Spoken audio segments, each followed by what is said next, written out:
Bitcoin is the first decentralized universal digital currency that lets you buy things without banks or credit cards. Some see Bitcoin primarily as an investment of stored value, kind of like a company's stock.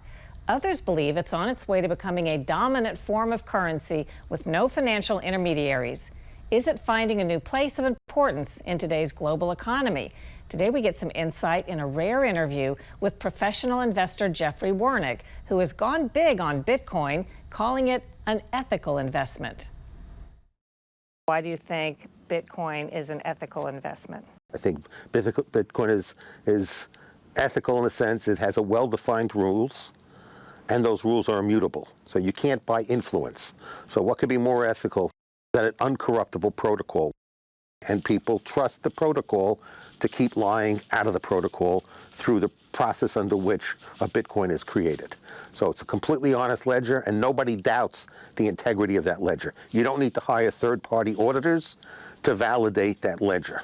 So what's more ethical than something that you have a store that people can exchange value without having to ask permission, doing a transaction on a mutual voluntary basis that can't be censored, there's no lying involved, the transaction's recorded real time, the whole world can observe the transaction without knowing the identity of the parties engaging in the transaction. So what could be more ethical than two mutually consenting parties agreeing to do a transaction and leaving a public record of that transaction, and knowing that public record is an honest, truthful recognition of that transaction. Bitcoin was created in 2008 by an anonymous inventor calling himself or itself Satoshi Nakamoto, either a person or a composite, nobody really knows. The complex way it works, people or companies create or mine Bitcoins, they're called miners, by using a computerized device to solve a mathematical problem that also results in verifying transactions of people buying Bitcoin, recorded in an uncorruptible ledger, further explained in a popular internet video. Bitcoins are digital coins you can send through the internet. Compared to other alternatives, Bitcoins have a number of advantages. Bitcoins are transferred directly from person to person via the net, without going through a bank or clearinghouse. This means that the fees are much lower. You can use them in every country. Your account cannot be frozen, and there are no prerequisites or arbitrary limits. What's happened to the value of a Bitcoin in the past 4 years? So Bitcoin has gone up tremendously in value. Since we first reported on Bitcoin in 2020, the value of one coin has gone from about $4,800 to a recent high of more than $103,000. That means a $1,000 investment then would be worth $21,460 at the recent peak. There's always temptation these days for government to get involved in things, and there's talk about them somehow getting involved in regulating Bitcoin.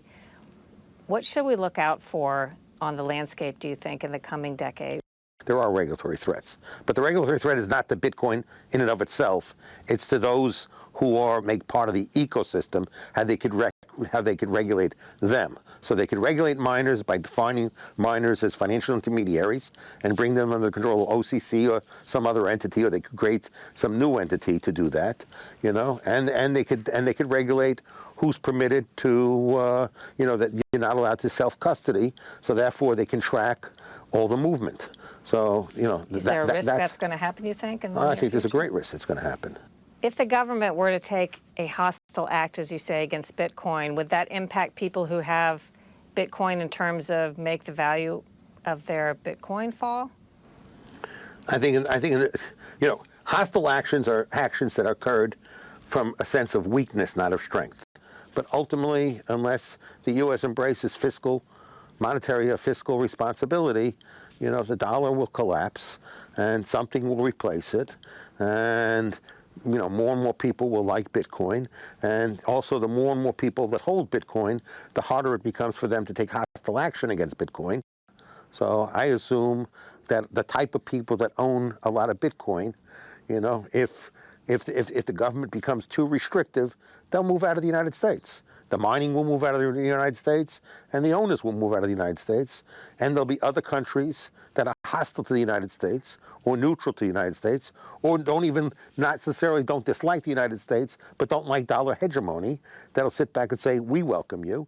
Lastly, for ordinary Americans who still don't know much about this universe, what would you advise them if they were saying, what do you think I ought to do? Well, last time you asked me this question, my answer is, I think Bitcoin, people should always expect Bitcoin will be highly volatile. So one is first is no one should invest in money they can't afford to lose. Somebody else has to determine their own preferences for risk, and own tolerance for risk. So if they feel compelled to look at the price every day, and then when they see a 10%, 20% move, if that's going to give them a heart attack, then they shouldn't own it. But as long as they feel that they have the stomach for some level of risk, can absorb, some losses, and just can be patient and know that over time they will be more than fairly compensated for that risk, everybody should own, some Bitcoin. In 2021, El Salvador became the first and so far the only country to officially adopt Bitcoin or any crypto asset as legal tender and a national currency.